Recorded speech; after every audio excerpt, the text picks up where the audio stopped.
Domingo passado pela manhã também estive com vocês aqui e eu comecei a falar, não é uma série de mensagens, mas hoje eu vou dar uma certa continuidade e falei sobre semente.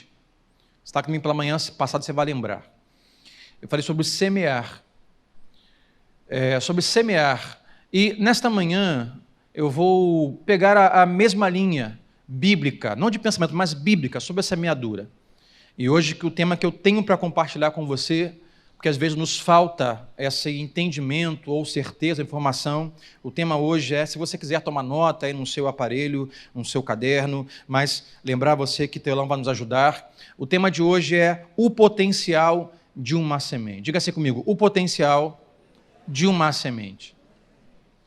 Tá aí? Tá. Não há dúvidas de que você tem ciência sobre isso, embora você não se lembre o tempo todo. O que é o potencial de uma semente? Ora, uma semente é algo pequeno, que você lança na terra e com os devidos cuidados, ela futuramente vai se tornar uma grande árvore frutífera. Ou seja, uma pequena semente tem um grande potencial. E é sobre isso que Jesus está falando aos seus discípulos quando fala sobre o reino dos céus. Ele compara o reino dos céus a uma pequena semente de mostarda. Então vamos ler o texto, Mateus 13, do 31 em diante, na verdade, Mateus 13, 31 e 32. Abra comigo a sua Bíblia, Evangelho de Jesus, segundo escreveu Mateus, capítulo 13, versículos 31 e 32.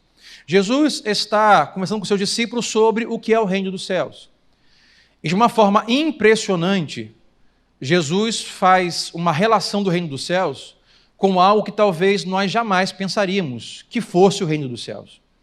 Mateus 13, 31 diz assim, e contou-lhes uma parábola, ou outra parábola. O reino dos céus é como um grão de mostarda, que um homem plantou em seu campo. Embora seja a menor dentre as sementes, quando cresce, torna-se a maior das hortaliças, e se transforma numa árvore, de modo que as aves do céu vêm fazer os seus ninhos em seus ramos. Até aqui. Jesus está querendo dizer para os discípulos o que é ou o que se compara o reino dos céus, contando uma parábola. E claro, nós não vivemos em uma época agrícola. São Gonçalo não é mais uma roça, não sei, não é mais uma roça. Não plantamos mais, embora alguns tenham aqui a sua hortinha em casa, mas não somos mais agricultores. Nós somos do asfalto. Então não temos muita ideia do que seriam sementes plantadas, cultivo. Mas aqui Jesus explica o reino do céu, dizendo que ele é comparado a uma semente de mostarda, que é a menor semente entre todas. Olha, eu já tive na mão algumas sementes na minha vida. Em uma oportunidade, eu tive nas mãos uma semente de mostarda, e é algo muito, mas muito pequeno. Na verdade, quando eu estudava sobre isso aqui, eu perguntei, qual é a razão de Jesus trazer uma comparação com a semente de mostarda? Porque eu pensei, para que servia a mostarda nessa época? Porque, sinceramente, eu não sei para que servia a mostarda antes de inventar o cachorro-quente. Não sei para que servia. Hoje, uso mostarda constantemente e louvo a Deus pelaquela pessoa que resolveu misturar mostarda com mel. Quem ama isso? Levante a mão comigo. Tem lá no cardápio, você quer qual molho? Barbecue? Passo. Mostarda com mel, digo, é esse. Amo mostarda com mel. Mas fico pensando, antes da mostarda em mel e antes do cachorro-quente, para que servia a mostarda? Não tenho a mínima ideia. Mas, independente disso, Jesus faz uma comparação aqui sobre o tamanho dessa semente e o seu potencial, que é uma pequena semente, que ele vai dizer que é a menor semente das hortaliças, se torna na maior hortaliça. Gente, a maior hortaliça não é uma palmeira, é a maior hortaliça, ao ponto de ter força para segurar o peso de um pássaro de um ninho, certo? Então o cheiro verde não tem essa força. Vou parar por aqui, porque eu posso falar uma coisa que não é hortaliça, você ri de mim. Porque eu não sei muito o que é hortaliça. Mas um cheiro verde, um agrião, que eu creio que é uma hortaliça, não tem força para segurar o peso de um pássaro pousado de um ninho. Jesus diz, a mostarda, embora seja a menor semente das hortaliças, tem um potencial tamanho de se tornar uma hortaliça tão parruda, tão densa, ao ponto de suportar o peso de um pássaro e de seu ninho. E quando nós lemos esse texto, nós pensaríamos o reino de Deus como algo enorme. Pensamos, Jesus diria assim, o reino de Deus é comparado a um grande leão, a um castelo fortificado, a uma grande riqueza, mas Jesus nos surpreende, dizendo, o reino de Deus é comparado a um pequeno grão de mostarda. Nós pensaríamos, e pensamos, somente o reino de Deus como algo grandioso. Jesus vai a uma comparação de algo muito pequeno. Muito pequeno. Jesus compara o seu reino com algo completamente oposto ao que nós pensaríamos e esperaríamos. E quantas vezes, faça um paralelo aqui, quantas vezes você achou que o plano de Deus para a sua vida não se parece em nada com o que você esperava? Não levante a mão. Pastor, se esse é o plano dele para a minha vida, não se parece em nada com o que eu esperava que fosse o plano dele para a minha vida. Quantas vezes nós pensamos, falamos ou nos sentimos assim? Porque não necessariamente a vontade de Deus, o plano de Deus, o jeito de Deus, a mente de Deus tem comparação, tem igual medida ao nosso coração, mente e pensamento. Nós jamais pensaríamos o grandioso reino de Deus como uma semente de mostarda, mas ele vai nos dizer sobre o potencial do seu reino. Primeiro, que ele nem sempre se parece com o que nós pensamos que ele se parece, mas que no final ele tem um potencial maior do que nós pensaríamos que ele tenha. Jesus aqui está dizendo o seguinte, o reino de Deus não se parece com o que você pensa, e o reino de Deus às vezes é inesperado de uma forma que não parece importante. Nós queremos identificar o reino de Deus apenas nas coisas que nos parecem importantes. Ali está o reino de Deus naquele grande movimento. Ali está o reino de Deus naquele grande avivamento. Ali está o reino de Deus naquele grande crescimento. Mas Jesus aqui nos ensina aos seus discípulos e a nós que o reino de Deus às vezes é inesperado. E tem uma forma que ninguém espera e ninguém identifica porque julga não ser importante. Isso aqui não é o reino de Deus, não tem importância nenhuma. Desvalorizando o grande potencial que aquilo tem no futuro, daqui a alguns dias, meses e anos. E é sobre o potencial de uma semente que eu quero hoje ministrar ao seu coração e ver quando Deus pega aquilo que parece não ter valor algum e torna em algo de muito valor. Quem daria algum valor de forma visual a uma semente de mostarda? Ninguém. Mas Deus pega aquilo que aparentemente não tem valor algum e faz ter um grande valor. Então, hoje, 2 palavras para você, se quiser anotar, e vamos conversar. A primeira delas é potencial. Preciso falar hoje sobre potencial. Porque se o reino de Deus, comparado a uma semente de mostarda, tem um grande potencial, baseado naquilo que não parece ter, mas tem, tudo que envolve o seu reino tem um grande potencial. E todos aqueles que foram eleitos, salvos, remidos, justificados, libertos e foram feitos filhos de Deus, agora fazem parte desse grande reino que está entre o já e agora não, um reino que já veio, mas não se completou ainda, mas se completará em sua volta. Nós fazemos parte desse grande reino de Deus e tudo concernente ao reino de Deus tem um grande potencial. Então preciso falar sobre potencial.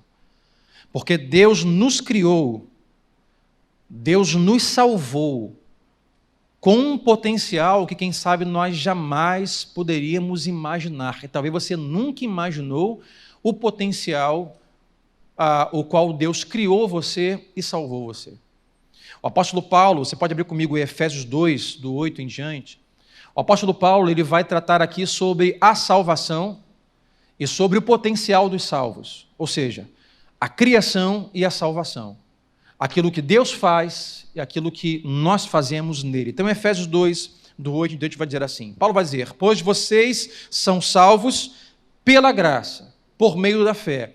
Paulo começa a dizer assim, olha, sobre a salvação, estamos resolvidos, tá? Não depende de você. Não há nada que você faça.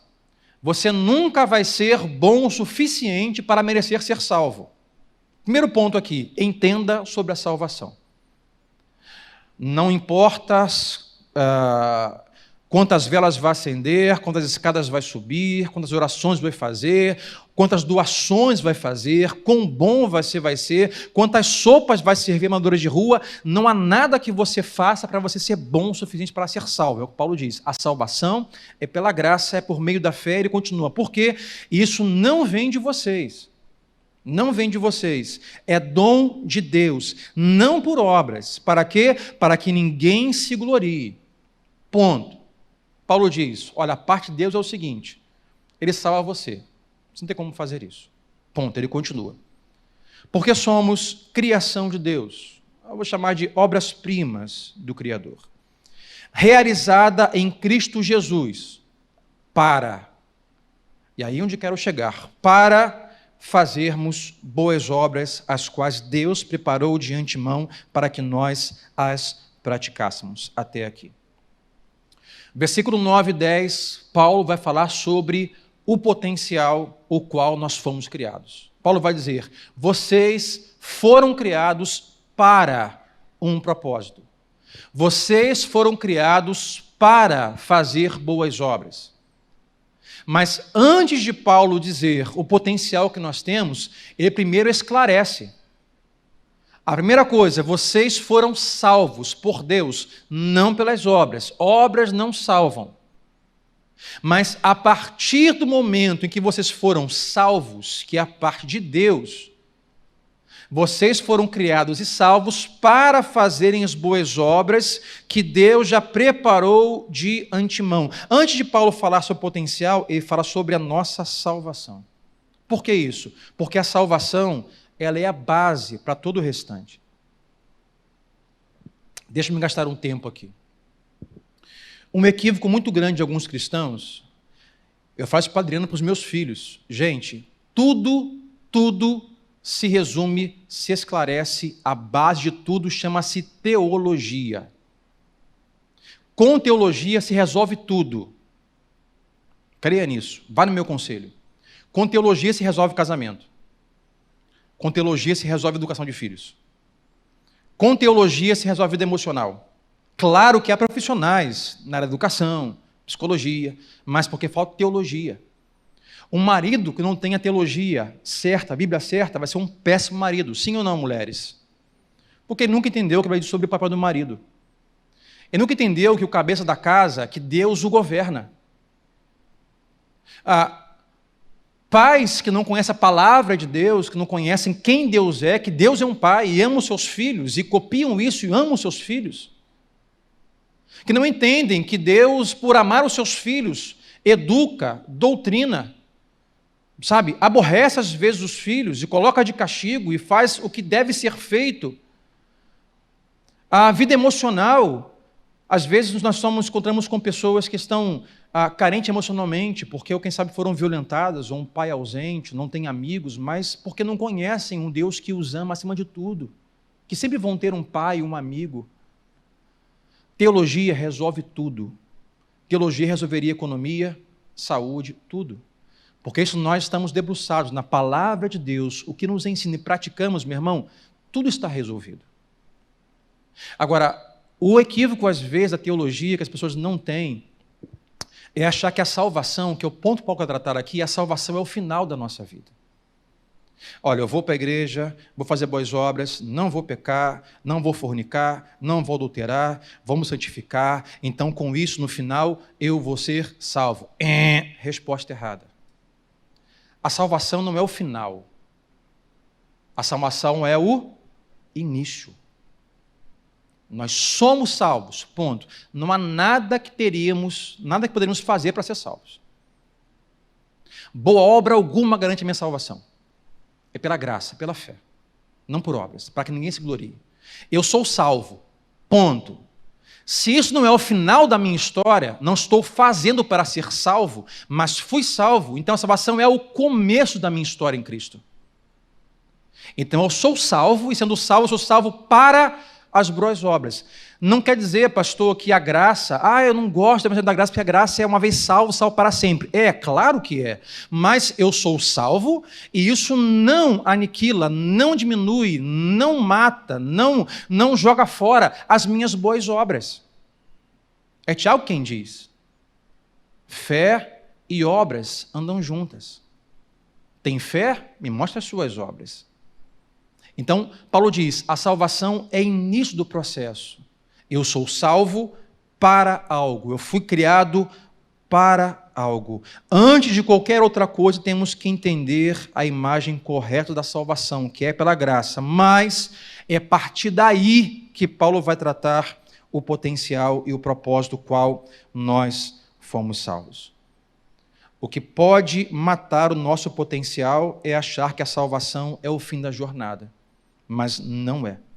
Foram salvos para fazer as boas obras. Não basta dizer, Deus me salvou disso e agora eu vou aguardar a sua volta. Há cristãos que se comportam assim. Estou salvo e agora, Maranata. Vamos cantar mais uma vez. Maranata, ora vem, Senhor Jesus. Estou salvo, estou garantido. Volte logo, Senhor. Não aguento mais ter que ver esse meu casamento do jeito que está. Não aguento mais ter que conviver com um filho que eu tenho. Não aguento mais ter o patrão que eu tenho. Não aguento mais ter a enfermidade que eu tenho. Ora, volta logo, Senhor Jesus, Maranata. Esse é um grande equívoco. Não basta dizer, Deus me salvou e agora aguarda a sua volta. Eu diria que todo cristão deveria ter 2 testemunhos. 2. O primeiro é, Deus me salvou disso. Primeiro testemunho para nós contarmos é, do que Deus me salvou. E a sua lista pode diferenciar do seu irmão. Uns que viveram aí muito perdidos, a lista vai ser gigantesca. Deus me livrou do pecado, mas também me livrou do álcool, da bebida, da prostituição, daquilo. Do que Deus me salvou. Primeiro testemunho, mas geralmente paramos aí. O segundo testemunho é, para que Deus me salvou? Deus me salvou disso. Segundo, Deus me salvou para isso. Deus me salvou para testemunhar na minha família. Deus me salvou para um grande potencial em sua obra. Deus me salvou para levar a sua palavra às nações. Deus me salvou para usar de testemunho para o meu vizinho. Deus me salvou para impactar pessoas. Deus me salvou para alguma coisa. E aquele clássico entendimento, se bastasse Deus nos salvar, o que Ele fazia? Seríamos salvos, batizados, ali no tanque nós subiríamos para a glória. Mas por que estamos aqui no meio da pandemia e Deus nos levou ainda? Não nos levou ainda. Primeiro testemunho, Deus me salvou disso. Segundo, Deus me salvou para isso. Se o nosso testemunho é apenas do que Deus nos salvou, e paramos aí, olhando o texto, nós somos ainda um pequeno grão de mostarda.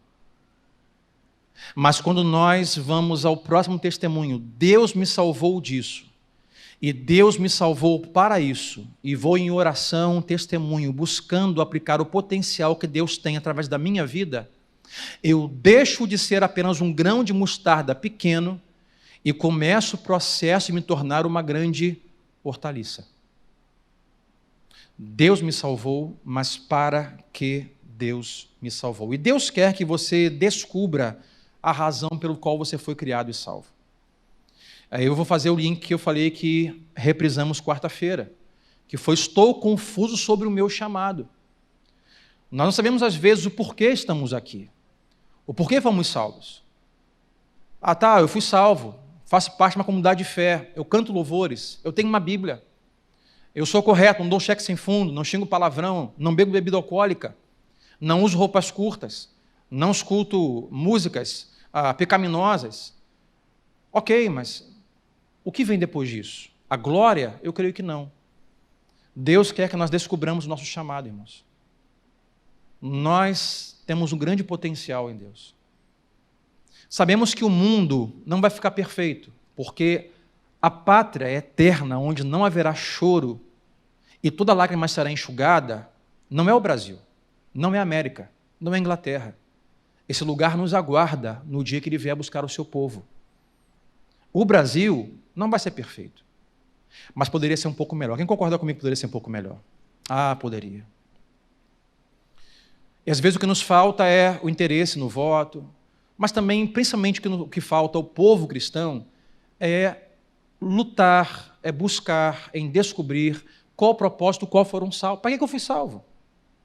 Para ocupar uma cadeira?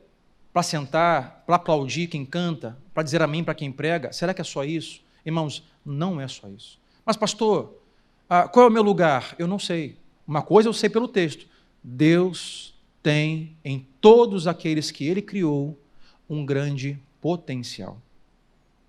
Agora, como lemos no texto, um grande potencial não se resume a uma coisa grande. Porque ele diz, uma semente de mostarda que é pequena tem um grande potencial. Tudo que Deus usa você se coloca para fazer, tem um grande potencial. Seja para ganhar uma nação, ou seja para testemunhar e ajudar um cristão que está com problemas. Tem um grande potencial. É dizer, Deus fez isso para que eu fizesse isso. Deus fez isso. Isso o quê? Deus me salvou. Para quê? Para que eu fizesse isso. Eu vou mais além, na segunda parte da reflexão.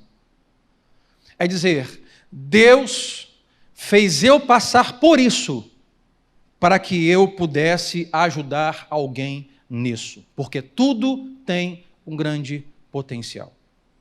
Deus não só me salvou para que eu, Sandro, fizesse isso nele com grande potencial, mas também, segunda coisa, Deus fez eu passar por isso, para que agora eu pudesse ajudar alguém nisso. Quando nós fazemos o curso de membros, nós temos uma aula lá que é encontrando o seu ministério, a sua vocação, e uma das partes que nós passamos é, talvez o seu chamado, a sua vocação, seja algum talento que você tenha. Pô, eu toco, então exerça. Ah, eu sou mecânico, então exerça para a glória de Deus. Mas, às vezes, o seu potencial, o seu lugar no reino, de forma contundente, é uma experiência que você teve.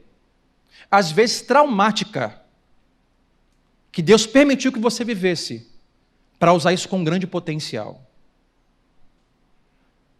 Pastor, quando eu era pequena, eu fui violentada. Mas Deus me curou, Deus me restaurou, Deus me salvou, Deus me tratou. O que eu faço agora? Pegue seu testemunho, sua restauração, a sua história e vá com potencial ajudar meninas e mulheres que foram violentadas e não foram restauradas, não foram renovadas, não foram curadas. Quem entendeu comigo nessa manhã, diga amém. Deus faz com que nós passemos algumas coisas neste mundo para potencializar essa experiência, para ajudar pessoas. Então, Deus fez isso, me salvou para que eu fizesse isso, as boas obras. Deus fez o seu passar por isso, para que então eu pudesse ajudar pessoas que estão passando por isso. Todos nós temos o potencial. Todos nós temos. Mas, às vezes, o potencial, o lugar em Deus não chega. Não levante a mão a alguém que vai dizer assim, pastor, um dia me deram uma profecia. Isso é bem comum. Disseram que eu seria, que eu ia. Já se passaram 20 anos, 10 anos, 5 anos e nada. Um dia eu li a Bíblia, senti o Espírito Santo de Deus falar no meu coração, que ia me usar para aquilo, até hoje, nada. Ou seja, estou frustrado porque o que disseram, o que eu entendi, o que Deus disse, até hoje não se cumpriu. Para isso, requer a segunda palavra de hoje. Diga assim comigo, paciência. Ah, meu irmão, paciência é o que falta ao homem em pecado e principalmente na geração que nós vivemos. Paciência, não temos paciência. Todo potencial requer paciência antes de se tornar realidade. Eu vou voltar ao texto de Mateus 13. Jesus diz, o reino dos céus é comparado a uma pequena semente de mostarda que o agricultor lança ao campo e então se torna a maior das hortaliças. Somado à paciência necessária para que o potencial seja concluído, se concretize, eu vou usar outro texto. Abra comigo sua Bíblia, Tiago 5, do 7 ao 8. Tiago, embora eu tenha na internet lá todos os meus vídeos com vários comentários raivosos, com vários comentários contra a minha pessoa, quando eu digo que Tiago é irmão de Jesus e confirmo de novo, era irmão de Jesus. Tiago vai dizer assim, Tiago 5, do 7 ao 8. Portanto, irmãos, sejam pacientes até a vinda do Senhor. Olha o exemplo que ele vai usar de paciência, que é o quê? Semeadura, plantio. Por quê? Jesus era contemporâneo. O povo de Deus precisa ser contemporâneo com a sua época. Jesus conversava sobre o que o povo na época vivia e entendia. Então hoje, não vá pregar o evangelho comparando com semente. Use outras coisas da nossa cultura. Sejam pacientes até a vinda do Senhor. Vejam como o agricultor aguarda que a terra produza a preciosa colheita e como espera com paciência até virem as chuvas do outono e da primavera. Sejam também pacientes e fortaleçam o coração, pois a vinda do Senhor está próxima. Quanto tempo tem isso? Mais de 2000 anos. Ele não voltou ainda. Isso requer o quê? Paciência. O que ele vai usar aqui é a seguinte comparação. Você vai fazer a sua parte. Você vai lançar semente, você vai lançar um plantio, vai arar a terra, mas você vai precisar de paciência para aguardar o ambiente certo para a semente crescer, que é o que está aqui, quando as chuvas de outono e de primavera vierem. A sua parte é lançar a semente. Agora, fazer chover, preparar o ambiente, trazer o tempo certo, a hora certa, o jeito certo, para o potencial da semente virar uma árvore, não é com você. Para isso, requer de nós paciência. Todo potencial, antes de se tornar realidade, requer paciência. Quando falamos sobre corrida, qual é a parte mais difícil de uma maratona? A parte mais difícil de uma maratona é naquele estágio, se forem 30 quilômetros, quando chega o quilômetro 18, quilômetro 20, onde você já está exausto, e você não consegue ver a linha de chegada. Você está cansado e não consegue ver o final. Esse é o pior momento da maratona. Mas, pastor, na linha de largada, eu também não vejo o final. É verdade. Só que há uma grande diferença. Na linha de largada, você está motivado, sim ou não? Na linha de largada, você está animado. Na linha de largada, você está cheio de esperança. Na linha de largada, os familiares estão ali. Vai, Sandro! Sandro, você vai conseguir, você é capaz, você tem potencial. Olha, Deus está com você. Aí vêm as frases mais proféticas. Deus é contigo, varão. Não desista, você vai conseguir. E não vemos a linha de chegada, mas temos a parte emocional em dia. Estamos felizes, estamos motivados, estamos bem, com esperança. Aí o tiro sai, começamos a correr 5 quilômetros, 10 quilômetros, 10, 15, 18, as pernas falham, o rim dói, o coração bate, o ar não vem, e você olha e cadeira de chegada não chega. Nessa hora, nenhuma motivação extra, a palavra emocional vai conseguir vencer a dor, o sofrimento, as incertezas. Nessa hora, o que você vai precisar, diga assim comigo, paciência. Paciência. Porque pode ser a próxima curva, pode ser a próxima reta, pode ser daqui a 2 quilômetros. Paciência. Paciência, eu diria que é você encontrar energia quando a emoção acaba. Vamos dizer junto, diga assim comigo. Paciência é encontrar energia quando a emoção passa. Na largada, a emoção está no topo. Vai, você vai conseguir, você é capaz. Chega no meio, meu irmão, não temos mais a parte emocional.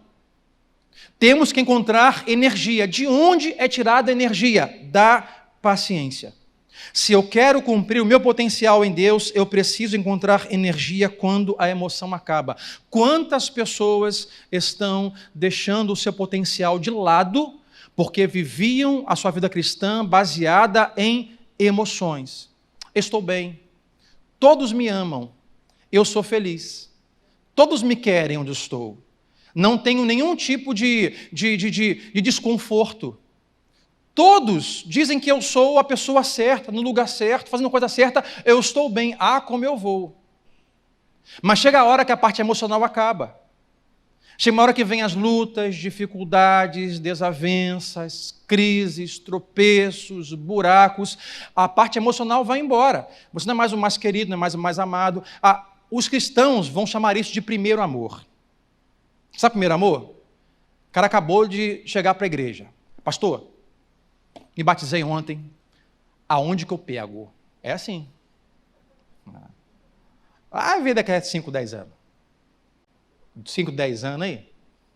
Isso para um cara crente bom. Vai dar 3 meses. Cadê fulano? Mas eu não estava lá trabalhando naquele setor? Pastor, não está vindo mais não. Por quê? Geralmente porque não falaram o que ele queria ouvir, porque não foram visitar, porque... Aí ele ficou emocionalmente abalado. Pessoas que correram a maratona baseado nas emoções, palavras positivas, sendo muito amado, muito querido, abraçado. Quando faz aniversário tem surpresa, tem bolo. O dia que faz aniversário ninguém lembra, o mundo acabou. Como nós continuamos quando se param os prestígios, o tapinha no ombro, as palavras boas, paciência, energia. Como nós encontramos energia? E eu vou te ajudar hoje. Como você pode encontrar energia tendo paciência no meio da sua caminhada cristã para você continuar ou começar ou terminar exercendo o seu potencial? Se quiser, tome nota. O primeiro deles são 3. Desenvolvimento, não libertação. Por que eu digo isso? Porque todo mundo tem alguma coisa que quer que Deus o liberte. Todos nós temos algo que queremos que Deus nos livre. Temos até uma frase para isso. Deus me livre. Deus me livre. E a Covid? Deus me livre. E o desemprego? Deus me livre. E um filho homossexual? Deus me livre. E o filho viciado? Deus me livre. Deus me livre, Deus me livre disso. Nós sempre queremos que Deus nos livre de tudo. Como encontrar energia com a paciência no meio da maratona da vida cristã, quando a emoção já acabou e agora você precisa de energia? Primeira coisa, você entender o conceito de desenvolvimento e não libertação. Por que eu digo isso? Porque para as grandes coisas que Deus nos criou para fazer, Ele tem que nos desenvolver primeiro. Deus tem que nos desenvolver primeiro. E na mente de Deus, o nosso desenvolvimento tem prioridade sobre a nossa libertação. Não falo sobre salvação, estamos resolvidos. Fomos salvos em Jesus. Na mente de Deus, para o nosso bem, Deus tem como prioridade o nosso desenvolvimento, o nosso crescimento sobre nos livrar de algumas coisas. Quem entendeu comigo hoje aqui, levante as suas mãos. Deus vai não te livrar de algumas coisas, porque a prioridade dele é desenvolver você, amadurecer você. Para quê? Para você conseguir alcançar, colocar em prática o potencial que ele tem para você. Olha o que Paulo vai dizer em Romanos 8, 28 e 29, um texto muito conhecido. Sabemos que Deus age em todas as coisas para o bem daqueles que o amam, dos que foram chamados de acordo com o seu propósito. Pois aqueles que de antemão conheceu, também os predestinou para serem conforme a imagem do seu Filho, a fim de que ele seja o primogênito dentre muitos irmãos. Se eu ficar procurando por libertação, pessoas que vivem a vida cristã apenas em busca de libertação. Deus me livre disso. Deus, eu não posso ficar desempregado. Deus, eu não posso ficar doente. Deus, eu não posso ter um filho assim. Deus, isso não pode acontecer. Deus, eu não posso ficar sem carro. Deus, eu não posso. Deus me livre. Quando nós vivemos a vida cristã procurando por libertação e ela não vem, nós desistimos da caminhada. Quando ela não vem, nós esfriamos. Agora, se eu entender que esse momento é para o meu desenvolvimento, e por isso Deus não me livrou dele, então eu terei energia para continuar. Isso aqui, que Deus não me livrou, é para o meu desenvolvimento, então eu continuo correndo. Paulo vai usar aqui no texto e diz: sabemos que todas as coisas, Deus age em todas as coisas. Todas as coisas. E isso fala sobre as coisas que nós gostamos, mas também sobre as coisas que nós não gostamos e até pedimos libertação. Deus age em todas as coisas. Todas.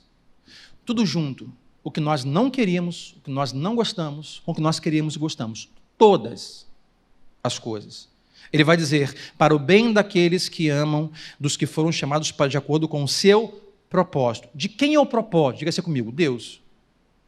O propósito não é seu. O propósito é dele. Ele nos faz passar para o nosso desenvolvimento, porque ele tem um propósito, mesmo que esse propósito não se alinhe ao seu. Vou te dar um exemplo. Eu tenho filhos.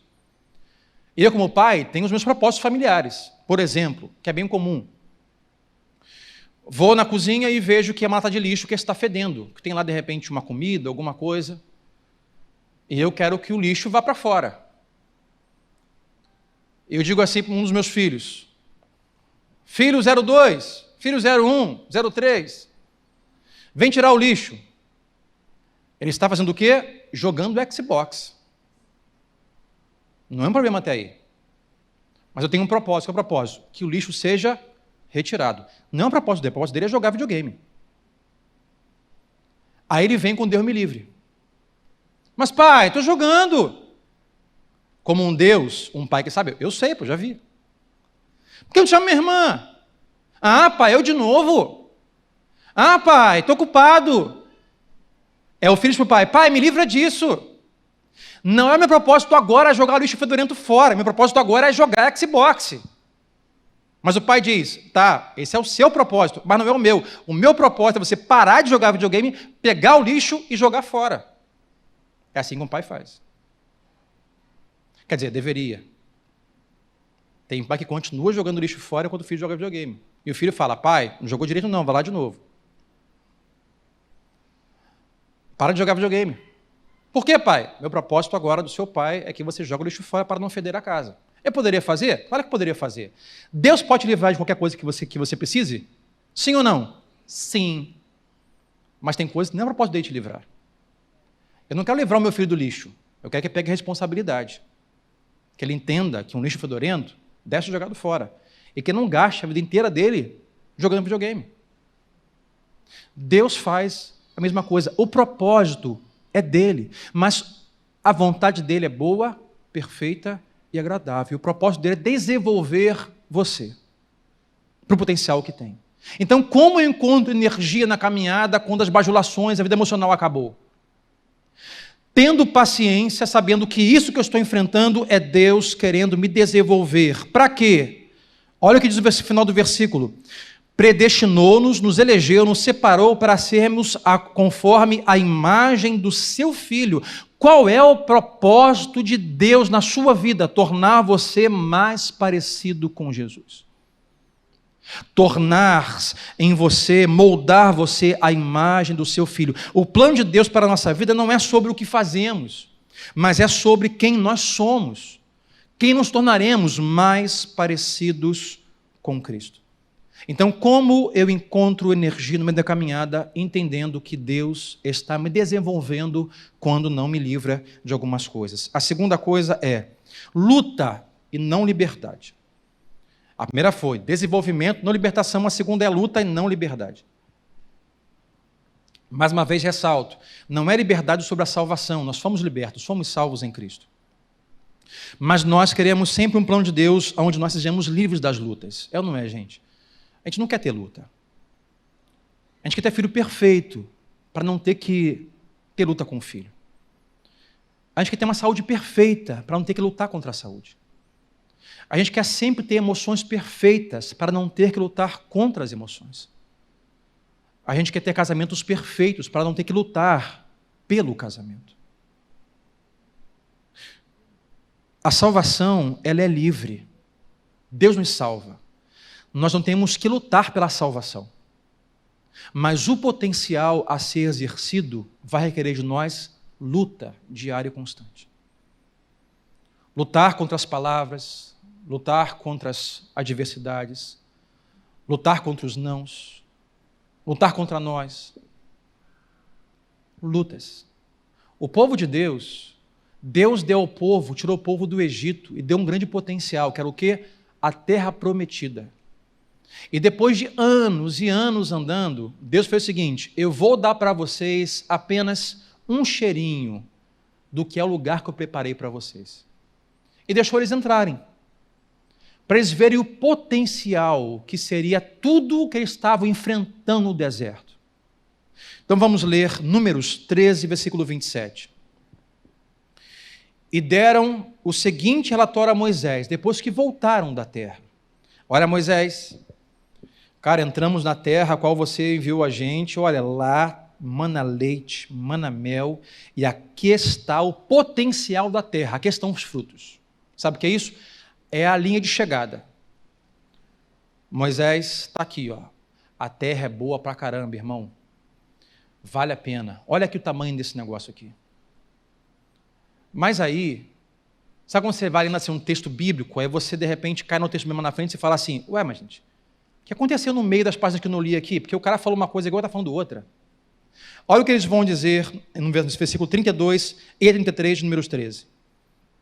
E espalharam entre os israelitas um relatório negativo acerca daquela terra. Ué, o que houve? Não manava leite, né? Leite e mel, agora o relatório é negativo. E disseram assim, a terra para o qual fomos em missão de reconhecimento devora os que nela vivem. Todos os que vimos são de grande estatura. Vimos também os gigantes, os descendentes de Enaque, diante de quem parecíamos gafanhotos, e nós a eles. Olha o próximo versículo, que é o capítulo 14, versículo 1. E naquela noite toda a comunidade começou a chorar em alta voz. Como eu encontro energia na caminhada, no momento difícil, enquanto o potencial que eu sei que Deus tem através de mim não chega, eu tenho que ter paciência. Quando eu entendo que alguns momentos serão momento de luta e não momento de liberdade, eu vou ter que lutar. Deus não vai me impedir desta batalha. Deus vai estar comigo na batalha, mas eu vou ter que lutar. O que os homens disseram é, olha, a terra é muito boa, isso aqui é muito bom, leite e mel, mas quando se depararam com a luta, vamos ter que lutar com eles? Vai ter que ter luta, é? Não pode entrar, morar e comer, não, vai ter que lutar. Luta. Gente, melhor não ir não, hein? Avisa lá para o pessoal lá da equipe 11, lá da tenda lá, melhor não ir não. Aí começar a dizer assim, olha, vamos ter que lutar. Ter que lutar. Gente, vai ter que lutar. Lutar? Não vou lutar não. Mas por que Deus não mata os caras? Por que Deus nos livra desses enaquinhos, caras gigantes? Vai ter que lutar. Diz que com a possibilidade ou realidade da luta, versículo 1 do capítulo 14, vai dizer que naquela noite toda a comunidade começou a chorar em alta voz. E não tomaram posse da terra. O povo achou que tudo seria de graça e não teriam que lutar. O potencial que Deus tem através de nós esse ano, na sua família, na sua empresa, nessa igreja, no seu reino, requererá de nós luta. Tudo tem que lutar, irmãos. Para você constituir família saudável, tem que lutar. Para abrir um negócio, tem que lutar. Para manter o carro, tem que lutar. Para manter a saúde, tem que lutar. Tudo é luta. Nada é de graça. Quer dizer, só a salvação é de graça. Essa é a parte dele. Mas temos que ter paciência e temos que lutar. Quando não esperamos as lutas, ficamos desapontados. Eu não vou ter que lutar, Deus é comigo. Quando a luta vem, eu fico desapontado. E acabamos chorando a noite toda, perdendo o que Deus tem para nós. Quantas pessoas se afastaram da comunidade de fé? Eu nunca vou dizer que as pessoas se afastaram de Deus, mas se afastaram da comunhão dos irmãos, deixaram o ministério, estão por aí sem eira nem beira, sem ter o que fazer, porque achavam que não teriam que lutar contra as suas emoções, lutar contra as suas vontades interrompidas, e quando encontraram a luta, se frustraram e desanimaram. Sabe o que é isso? No quilômetro 20 pararam de correr e nunca vão chegar na linha de chegada. Não falo sobre ser salvos, mas exercer o potencial que Deus tem para nós. Luta. E como nós lutamos? Vou ajudar você. Como eu posso lutar? Qual a maneira de lutar? 3 coisas. A primeira, lembre-se de que Deus tem um propósito para a sua vida. Quando a luta vier, diga assim: Deus tem um propósito com isso para a minha vida. Se você achar que toda luta não tem propósito, você vai ou lutar errado, ou você vai descer do ringue. Quando vê a luta, quando vê a dificuldade, seja ela verbal, financeira, econômica, ministerial, emocional, é dizer: olha, Deus tem um propósito para a minha vida. Isso vai te ajudar você a continuar lutando. Isso vai ajudar você a ter paciência para terminar essa luta. A segunda coisa, como eu luto? Não desista. Deus tem um propósito para mim, eu não vou desistir. Quantos desistiram? Quantos, ao longo dos 12.000 anos, ou Antigo Testamento, desanimaram? Eu vou lutar, não vou desanimar, porque Deus tem um propósito. E a terceira coisa, como eu luto? Ore. Eu luto, eu oro, digo: Deus, me fortalece. Deus, dá-me os golpes certos, a palavra certa. Deus, dá-me o comportamento certo. Deus tem um propósito. Eu não vou desistir, isso vai em oração. Então, 3 coisas para ajudar você com a paciência. Primeiro Deus prioriza o desenvolvimento na sua vida, mais do que a libertação de alguns eventos. Segundo, você vai enfrentar por algumas lutas e Deus não vai livrar você delas. E terceiro e último, sementes não são pequenas. Toda semente tem um grande potencial, porque nós acabamos achando que o que Deus tem em nós, para nós, através de nós, não é comparado ao que Deus fez, está fazendo ou deu a fulano e beltrano. Toda semente é igualmente pequena e toda semente tem igualmente um grande potencial. Nós, às vezes, achamos que nós somos significantes, não temos relevância, não fazemos falta. Isso não é verdade. Deus, na sua soberania, eternidade e propósito perfeito, separou e salvou a cada um com um propósito. Esse propósito para a história, propósito para a cultura, propósito para o seu reino, para a sua igreja. Deus tem um propósito na sua vida, para esta igreja, para a sua família, para os seus negócios. Deus não simplesmente veio salvando as pessoas sem eira nem beira. Deus amou a cada um de nós antes de nós o amarmos. Deus nos conhecia antes do ventre da nossa mãe. Deus foi na cruz do Calvário, morreu por nós, nos elegeu, nos salvou, nos adotou. E isso é o início da nossa caminhada para fazermos grandes coisas e boas obras. As sementes não são pequenas. Nós só conseguimos ver geralmente quão pequenos somos. O que eu sei fazer é pequeno demais. O talento que eu tenho é insignificante. O dom que eu tenho é comparado com aquela pessoa. Toda semente começa pequena, mas se tiver a paciência de aguardar o ambiente que é Ele que vai criar, o lugar que é Ele que vai nos colocar, tudo isso terá um grande potencial. Não conseguimos olhar, a verdade é que nós não conseguimos olhar a grande árvore que podemos nos tornar. Às vezes ou constantemente, nós não conseguimos ver a linha de chegada, nós não conseguimos ver a pessoa que Deus quer nos fazer. Não conseguimos visualizar a pessoa que Deus quer nos tornar. Eu não digo perfeitas, mas muito, muito melhores do que um dia fomos. Cada vez mais parecidos com Jesus, em ações, palavras, serviço, obediência, fé, teologia, doutrina, amor. E poderia aqui citar Paulo aos Gálatas: domínio próprio, amor, paciência, longanimidade, bondade. Você e eu podemos ser, ao final deste ano, pessoas muito melhores. E eu não falo, irmão, simplesmente sobre doar coisas a pessoas carentes. Eu falo sobre atingir um pouco mais o grande potencial que Deus tem através de nós. Lá fora e aqui dentro. Uma pequena semente pode se transformar em algo grande. Jesus está dizendo isso. Uma pequena palavra pode se transformar em algo grande. Um pequeno gesto pode se transformar em algo grande. Meu desejo hoje aqui, e assim termino, é que você consiga alcançar um pouco mais o grande potencial que Deus tem através da sua vida.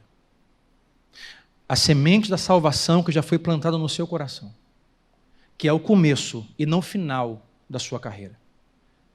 E se você hoje se encontra, sabe, nesse 18º quilômetro da maratona, já sem o emocional motivado e sem paciência, sem ver a linha de chegada, pensando em parar na próxima curva, que Deus hoje com seu Espírito reanime a sua fé e o seu coração e dê a você paciência para você caminhar mais esse ano, lá no seu casamento, lá na sua casa, no ministério da comunidade que você faz parte, nos seus negócios, na sua vida emocional.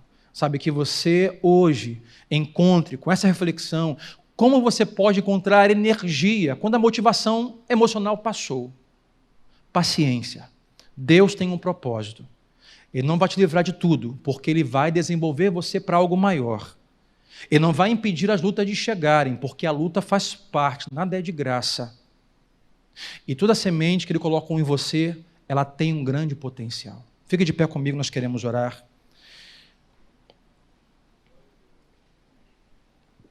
E para nós refletirmos e praticarmos essa semana 3 coisas. A primeira delas é: não desmereça o potencial que você tem em Deus. Não sou pastor, não sei pregar, não sei cantar, não sei ensinar. Não desmereça o potencial de Deus em você.